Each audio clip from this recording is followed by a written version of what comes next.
राधे राधे साथियों, सफलता की इस यात्रा में आपका हार्दिक अभिनंदन है। जैसा कि आपको पता है कि कल अपन ने कालीबंगा सभ्यता के बारे में पढ़ा था और आज अपन बालाथल सभ्यता के बारे में जानकारी प्राप्त करेंगे। तो देखिए, बालाथल सभ्यता, बालाथल सभ्यता, जो हमारी बालाथल जो सभ्यता है, कौन सी सभ्यता है? बालाथल जो सभ्यता है ये बल्लभ नगर उदयपुर में स्थित है। कहां पर स्थित है? तो बल्लभ नगर उदयपुर में ये सभ्यता हमारी स्थित है। तथा ये कौन सी नदी के किनारे है? तो ये बेड़च नदी के किनारे है। कौन सी नदी के किनारे? बेड़च नदी के किनारे है, जिसको बनास की सहायक नदी भी कहा जाता है। किसकी? बनास की सहायक नदी भी कहा जाता है। किसकी सहायक नदी कहा जाता है?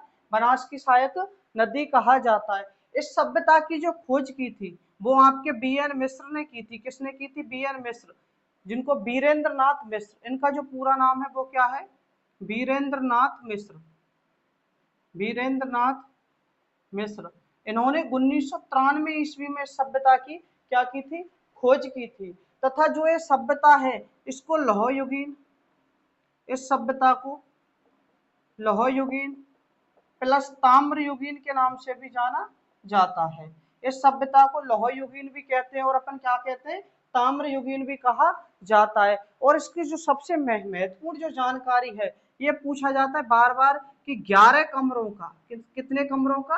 11 कमरों का जो दुर्गनुमा भवन मिला था वो कौन सी सभ्यता से मिला था? तो वो आपकी बालाथल सभ्यता से मिला था। तो 11 कमरों का जो दुर्गनुमा भवन है वो आपकी बालाथल सभ्यता से प्राप्त हुआ था। इससे और क्या प्राप्त हुआ? तो इससे मोहरें प्राप्त हुई। क्या प्राप्त हुई? मोहरें। जो मोहरें थी उसके एक ओर किसका था? तो उसके एक ओर जो चित्र था वो चंद्रमा का था, जबकि दूसरी ओर जो चित्र था वो किसका था? हाथी का था। किसका था? हाथी का था। आपको याद रखना है कि यहाँ से सूती वस्त्र के बारे में जानकारी प्राप्त हुई। किसके बारे में? सूती वस्त्र के बारे में जानकारी प्राप्त हुई। सूती वस्त्र की यहाँ से जानकारी भी प्राप्त हुई थी। इसी के साथ में आपको याद रखना है यहाँ जो बालाथल सभ्यता है इससे शिकार, पशुपालन, व कृषि, शिकार पशुपालन व कृषि के क्या प्राप्त हुए? साक्ष्य प्राप्त हुए या फिर प्रमाण भी प्राप्त हुए थे। आपको याद रखना है कि यहाँ से अपरिष्कृत मृद भांड प्राप्त हुआ। क्या प्राप्त हुआ था? अपरिष्कृत मृद भांड भी प्राप्त हुआ था। अपरिष्कृत मृद भांड भी प्राप्त हुआ था। अपरिष्कृत का जो अर्थ होता है वो होता है आधा पका हुआ। तो यहाँ से आधा पका हुआ क्या प्राप्त हुआ है? मृद भांड भी प्राप्त हुआ था। तो आपको क्या याद रखना है, जो बालाथल सभ्यता है वो बल्लभ नगर उदयपुर में स्थित है। इसे बेड़च नदी के किनारे, जिसे बानास की सहायक नदी भी कहा जाता है। बी.एन. मिश्र यानी बीरेंद्र नाथ मिश्र ने इसकी खोज 1993 में की थी। लौह युगीन प्लस ताम्र युगीन ये सभ्यता है। 11 कमरों का जो दुर्गनुमा भवन मिला था वो आपके बालाथल से मिला था। यहाँ से जो मोहरें प्राप्त हुई थी वो चंद्रमा प्लस हाथी की थी, जिन पर चित्र अंकित थे। सूती वस्त्र के बारे में यहाँ से जानकारी मिली थी। इसी के साथ अपरिष्कृत क्या प्राप्त हुआ था? मृद भांड प्राप्त हुआ, जिसका अर्थ होता है आधा पका हुआ। तथा आपको यह भी याद रखना है कि यहाँ पर शिकार, पशुपालन व कृषि के क्या मिले थे? साक्ष्य मिले थे। आपको एक चीज ये भी याद रखनी है कि कुष्ठ रोग की क्या मिली थी? जानकारी मिली थी। कुष्ठ रोग की इस सभ्यता से क्या मिली थी? कुष्ठ रोग की जानकारी भी मिली थी। इस सभ्यता से कुष्ठ रोग की क्या मिली थी? आगे देखिए गणेश्वर सभ्यता। देखिए आगे गणेश्वर सभ्यता, कौन सी सभ्यता के बारे में आगे पढ़ेंगे अपन? गणेश्वर सभ्यता। जो ये गणेश्वर सभ्यता है ये नीम का थाना में, कहां पर स्थित है? नीम का थाना।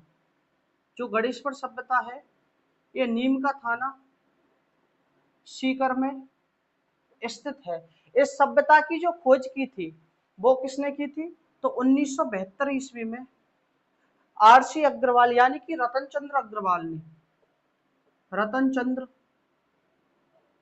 अग्रवाल ने, रतन चंद्र अग्रवाल और विजय कुमार, और कौन था? विजय कुमार, इन्होंने इस सभ्यता की खोज की थी। तथा यह जो सभ्यता है वो कांतली नदी के किनारे है। कौन सी नदी के किनारे है? तो भाइयों कांतली नदी के किनारे है। कौन सी नदी के किनारे ये सभ्यता? कांतली नदी के किनारे है। आपको याद रखना है कि यहाँ से जो तांबा प्राप्त हुआ था वो 99% तांबा प्राप्त हुआ था। कितना? 99% जो तांबा प्राप्त हुआ था वो कहाँ से प्राप्त हुआ था? वो आपका कहाँ से प्राप्त हुआ था?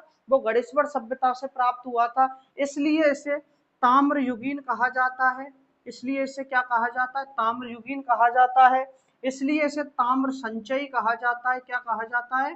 ताम्र संचयी कहा जाता है, या इसको ताम्र सभ्यताओं की जननी कहा जाता है।